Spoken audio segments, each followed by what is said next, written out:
መገናኘት አለብን ስትይ በጣም አስፈላጊ ነገር እንደሆነ ድምጽሽ ላይ ያስታውቅ ነበር። ቆይ ምንድነው የተፈጠረው?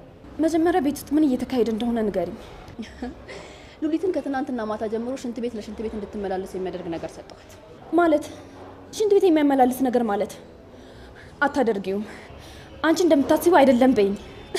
ከአንቺ ጋር መጣላት በስመ አብ፣ እኔ መቼም ነው የማላስበው። እሱ ብቻ መስሎሽ ነው? አሁን ከመምጣቴ በፊት ውስጥ ያሉ ሽንት ቤቶችን በሙሉ ቆለፍኩና በውጭ በኩል ያለው ጠባብ ሽንት ቤት ላይ እግሯ ላይ ተቀምጣ እንድትጠቀም አደረግኳት። ደግሞ ሉሊትን እዛ ሽንት ቤት ውስጥ አስቢያት እስኪ። ግን እኮ አእምሯችን ላይ የፈጠርነው ከፍታና ዝቅታ ስላለ ነው እንጂ ምንም ልዩነት የለውም። ለሉሊት ግን ትልቅ ልዩነት አለ። እሱስ ልክ ነሽ።